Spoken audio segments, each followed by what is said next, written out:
Nabii Muhammad sallallahu alaihi wasallam anatueleza siku hiyo ule malakul maut Israel atakapochukua roho yake, wangelikuwepo viumbe wote wangelikufa kiasi ulimwengu wote utatikisika.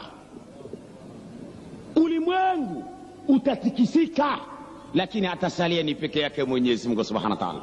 Wakati huo anachukua roho yake, atasema bi'izzatika wa jalalika law kuntu a'lamu anna sakarata al-maut shadidatu hakadha la talabtu minka ya rabbi an tu'afiyani min qabd arwahi al-ibad.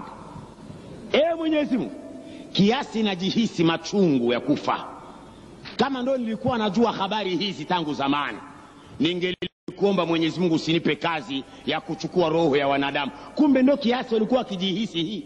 Nilifikiri ni masaghari, mimi najihisi leo.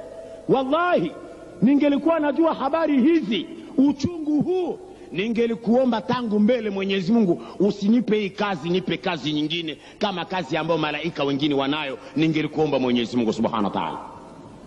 Fayamut malak al-maut, atakufa, dunia itabaki bure, miaka 1040 haina kitu. ويسألونك عن الجبال فقل ينسفها ربي نسفا فيذرها قاعا صفصفا لا ترى فيها عوجا ولا أمتا. Allah anatueleza kwamba wanakuuliza mtume habari ya milima, eleza milima itakuwa haitakuwepo. Allah atatuma upepo, utatokea mashariki. Upepo huo hautaacha ukuta, hautaacha mti, mlima, kitu chochote. Ardhi itakuwa sawa sawa, hakuna mahala pa mdidimiko wala pa mwinuko. Kisha ataamrisha maji ishuke katika mbingu. Maji itakuja katika mbingu na maji itatoka ardhini. Maji itajaa miaka 1040 nyingine. Kisha Mwenyezi Mungu Subhanahu wa Ta'ala ataamrisha maji iondolewe. Baada ya kuondolewa, ardhi itabaki bure miaka 1040 nyingine. Kisha Mwenyezi Mungu atanadi, ya dunia aina ashjaruk, aina ahjaruk, أين القصور وأين أبناء الملوك والملوك، أين الذين عاشوا في خير وعبدوا غيري، لمن الملك اليوم؟ لله الواحد القهار. siku hiyo atapiga kelele Mwenyezi Mungu, hakuna kitu chochote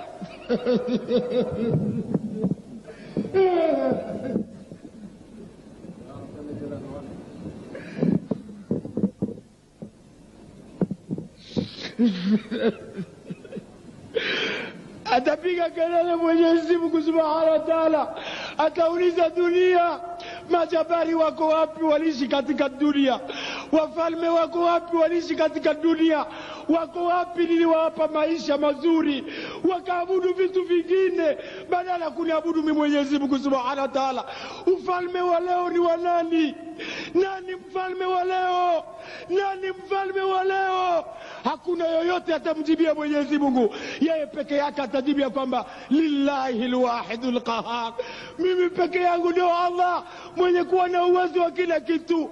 Majabari watakuwa hawako, wafalme watakuwa hawapo, wasultani watakuwa hawapo, waraisi watakuwa hawapo, maraisi watakuwa hawapo, mawaziri watakuwa hawapo, mashekhe watakuwa hawapo, mawali watakuwa hawapo, mahaji watakuwa hawapo, matajiri watakuwa hawapo.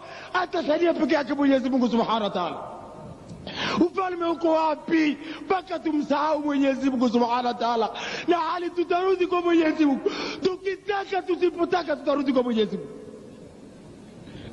Mwenyezi Mungu Subhanahu wa Ta'ala akinaria kwamba kullu man alayha fan, kullu man alayha fan, kila kitu kitakwisha, kila kitu kitakwisha, tabaki mimi peke yangu Mwenyezi Mungu Subhanahu wa Ta'ala. Ujabari uko wapi mpaka tumsahau Mwenyezi Mungu? Neema ndogo ambazo tunapewa na Mwenyezi Mungu zinatusababisha tumkufuru Mwenyezi Mungu, tumsahau Mwenyezi Mungu. Na kesho tutakwenda kwa nani? Kesho tutakwenda kwa nani tukisha kumsahau Mwenyezi Mungu? Hizi hanasa za dunia zinatusababisha tumwabudu Mwenyezi Mungu. Tunakuwa ni majabari kufanyiza ufisadi, kufanyiza maasi usiku na mchana, tunamsahau Mwenyezi Mungu Subhanahu wa Ta'ala. Tutamweleza nini Mwenyezi Mungu ya kwamba hatukufikiwa, hatukujiliwa na watu wa kututahadharisha adhabu ya Mwenyezi Mungu, na hali tunaendelea usiku na mchana kumsahau Mwenyezi Mungu Subhanahu wa Ta'ala. Allahu Akbar.